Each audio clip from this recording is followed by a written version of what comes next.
know you've been waiting all weekend to find out what's going on. Remember, we have the cat. He's trying to warm the family. He ties the dad's bath towel around it, lays down flat, sits up kind of like a vampire would, starts walking at them. Of course, they didn't get it. Then all of a sudden, he jumps and lunges at the dog. Yow! Mom, Chester bit Harold on the neck. Oh, that wasn't a real bite, was it, Chester? That was a loving bite. Isn't that cute? Love bite my foot, Harold says. That hurt. Chester, what's the matter with you? I spurted. Do I look like a tomato? Oh, it doesn't matter anyways, Harold. They don't understand. How can human beings read the same books I do and still be so thick? Now, thick here is an idiom. It doesn't mean that they're thick. It means that they're not very intelligent or dumb. Our conversation was interrupted. Mrs. Monroe picked Chester up and cuddled him. I was praying she would not add insult to injury by kissing his nose, which he hates more than anything. Poor Chester, do you need a little love? Do you know what I'm going to do, you big ball of fuzz, you? Oh, I could tell what was coming. I'm going to kiss your little nose. Yep, I could tell that was coming, all right. Chester knew better than to resist. He went limp in Mrs. Monroe's arms. Miss Monroe took his towel off Chester.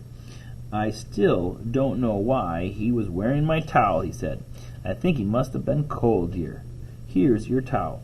Why don't you get his kitty sweater? Chester looked ill, and he can wear that all day. As Chester was being buttoned up into a bright yellow sweater with little purple mice in cowboy hats all over it, Miss Monroe said, What about the vegetables? Shall I speak with Tom Criggins? Yes, dear, Mrs. Monroe said. Why don't you? I'm sure there's some explanation.